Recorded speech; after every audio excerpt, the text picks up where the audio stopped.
Good evening, Prayer Valley. I am here all by myself. You guys get me just all by myself tonight. So I hope everybody's having a good week. Sorry, I'm noticing my hair is crazy. I hope everybody's having a good Thursday. I think I'm gonna wait a couple minutes before I got one person. I hope everybody's excited for fireworks booth. That's coming up. We start on Sunday. If you guys are buying fireworks, come visit us. Tell everybody about us. We need to do some good sales this year because we need our roof redone, and we need a good, a good budget this year for our food bank. We feed so many people, and we really need to get that roof rebuilt. So let's do our best to tell everybody we know, come visit us in the Target Shopping Center in Lathrop. We're right by Chick-fil-A. So can't miss us. I'll be out there. Audra will be out there. Pastor Beth and Pastor Ron will be out there. If you guys want to donate, maybe hit up me or Audra before you donate, because last year we ended up with like 15 cases of water. Water is so appreciated, but we got a lot of water. So just hit us up and we'll, give you suggestions on things that you can donate if you want to. And then we have the men's breakfast on Saturday. Men, show up Saturday, bring somebody. It'll be a good word, and I'm sure it'll be good food. So show up, be hungry for the word. And I'm sure that's gonna be a good time for the men. All right, that's Saturday at 9 a.m. So I'm just gonna go ahead and get into my word. So I actually, God dropped this word into my spirit on Sunday when I was doing worship. I mean, he more so rebuked me and then gave me this word. But the last probably, I don't know, for a while, at least a year or more, I've really struggled with my voice. It's for some reason, it cracks all the time. I struggle with it a lot. And it's really everything in me to not just sit myself down and say, I shouldn't be up there because it doesn't sound great. And this is not a please pat my ego. No, I don't need that. I know what it sounds like. So, but I've been struggling with it, and every single Sunday that my voice cracks or it gets raspy or, I'm losing it by the end of the song, I go back to my mic and I literally I want to quit. I'm so frustrated with it, and I get so irritated with it, and I don't feel like I should be up there.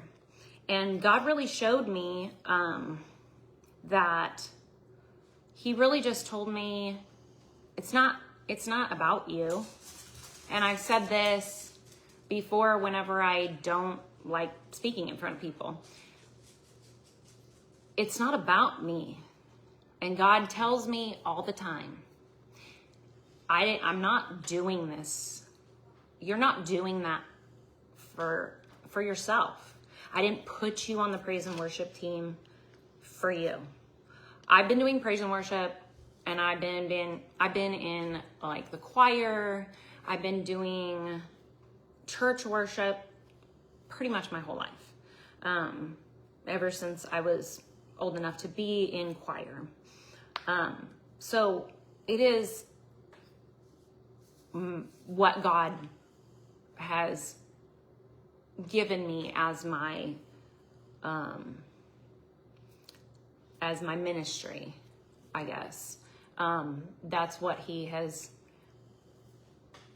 had me do. But the devil just knows, he knows exactly what your insecurities are. And as soon as your mind goes to, you know, I'm not good enough, as soon as you question, God, why I just shouldn't even be here, the devil's in there and he's gonna run with it. And God told me, it doesn't matter what you sound like, even though I care. It doesn't matter what it sounds like. I know it sounds bad sometimes, but that's not what it's for. And even if it just shows someone, oh, she can get up there and sound bad, then I can sit out here and worship and sound bad, and it's fine. It's totally fine, because we're there to worship, and it's about who it's ministering to. What I do in praise and worship is only supposed to be about God, worshiping God, and ministering to others. And that brings me to God uses lots of people in the Bible that had issues, that didn't necessarily think that they were worthy of, or qualified of doing what God has asked them to do. I'm going to read Exodus 4:10. It says Moses talking to God telling him that he's going to go, talk to Pharaoh, and he's going to be the ones that bring the Israelites out of the promised land. And he's giving him signs, and he's like, show Pharaoh this, and he'll, if he doesn't believe you, show Pharaoh that. And Moses comes back with, Moses said to God, this is Exodus 4:10. Moses said to the Lord, I am not eloquent, either in the past or since you have spoken to your servant, but I am slow to speak and tongue.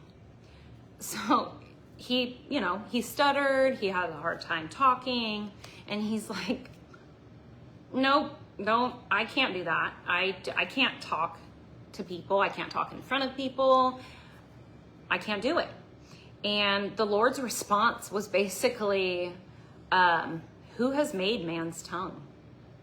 Who made you? Don't you think that I'm going to put the words in your mouth? I know your problem. I made you that way. Don't you think that I'm going to put the words in your mouth for you? He says that. I'm going to put the words in your mouth. I will be your tongue. And Moses still comes back with, no, pick someone else. I can't do it. This is not my thing. I can't do it. So God, like a parent, okay, fine. I'm going to give you Aaron, and he's going to talk for you because you're being a big baby. I'm going to give you Aaron, but I'm still going to talk through you.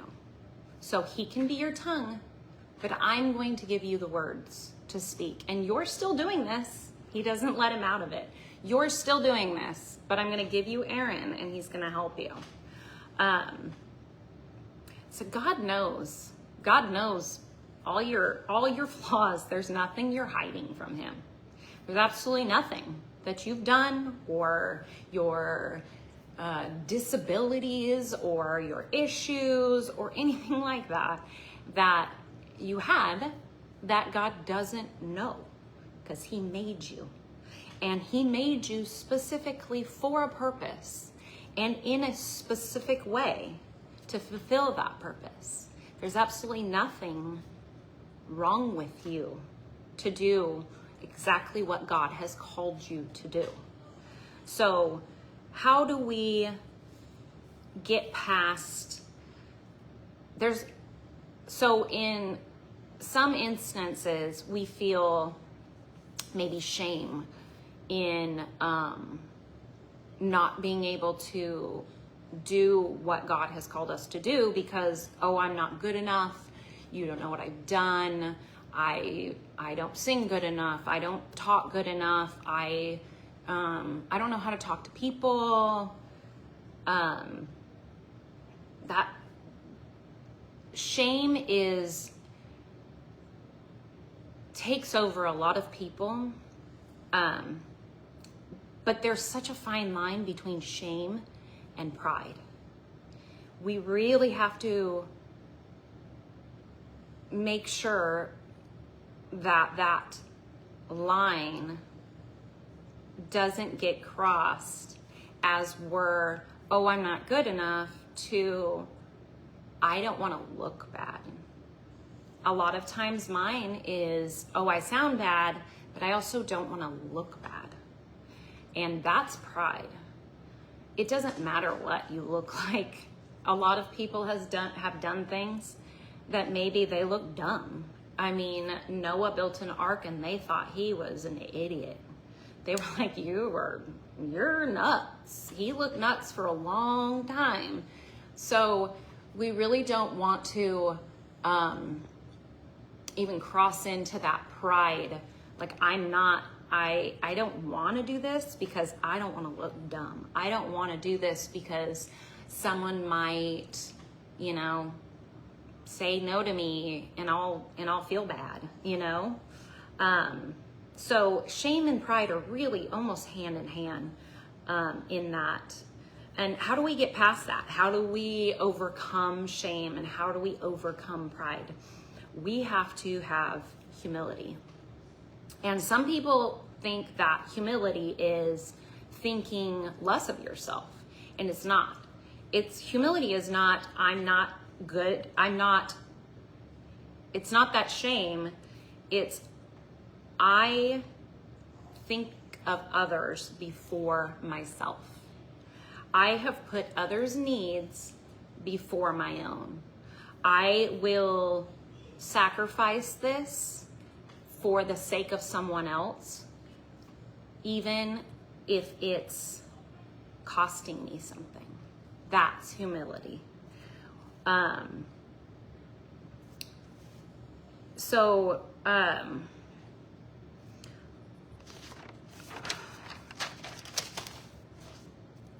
when God requires something of you and determines in you, and you determine in yourself that you're not good enough, you're basically saying God's made a mistake. And God doesn't make mistakes. God never makes mistakes. So there's nothing that God has set before you that he has not already equipped you with. Even though you may not see it, you may not even see the reaction to it. I was just over at my parents' house this Sunday, and my dad was FaceTiming my brother and sister-in-law because he was opening his gifts, and they were chatting and stuff, and they have kind of gotten into church and being involved, and their kids do children's church and all this stuff regularly now, which is really exciting for all of us. And my sister-in-law got on and she's like, something really weird happened on Sunday. And she was like, this lady came and like, I don't know her from anyone. I don't know her at all. Never seen her before. And she just came up to me and was like, God told me to tell you that you're enough. You're good enough. You deserve it. And she was like, or she said, you're worthy. That's what it is. You're worthy. And my sister-in-law was like, that really caught me off guard, because she usually, when people want to talk to her at church, is because, you know, they've got something to say about their son and stuff, because he's kind of wild. But, you know, so she was like preparing herself for like bad news, you know, and she just gets this word that you're worthy. And that lady may never see my sister-in-law again. And she is not going to see the product of that either. But it also touched my dad hearing that. Whenever she told him, it touched him. So there's a chain to everything you do. And that lady could have not said that, because, I mean, who wants to go up to a stranger and say, hey, God told me to tell you something? I mean, she could have said, no, that will make me look crazy. I don't want to do that. But she did. And it already touched 2 people. So you never know what you are doing for God, how it is touching other people. And having humility and seeing, just changing your mindset of, it's not about me. What God is asking me to do is not for me. It's for the person I'm touching. It's for the growing the kingdom. It's for God's glory. And when you change your mindset on thinking about how it's changing others' lives and how it's affecting others, then we can get past that shame and pride, because it's no longer about you. It doesn't matter what you look like. It doesn't matter what you sound like. It matters whether you open your mouth and you do what God has called you to do, because it's touching somebody else's life. I mean, I struggle with every time Kelsey's texts me and says I have children's church. I instantly go to, again. And it's not even that I don't even dislike it. I actually have fun back there. But my flesh and my selfishness, that's another thing. We have to get past our selfishness. I want to sit in church. I want to sit in church and I want to get fed and I want to hear the word, and that's selfish. I have a job to do with children's church.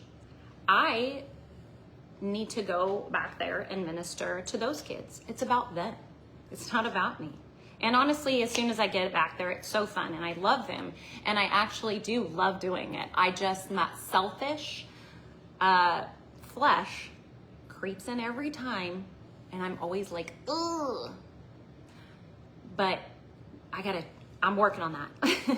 I'm working on it every Sunday. I got to work on it. And I do enjoy it. I love it. I love the kids. I actually love being back there.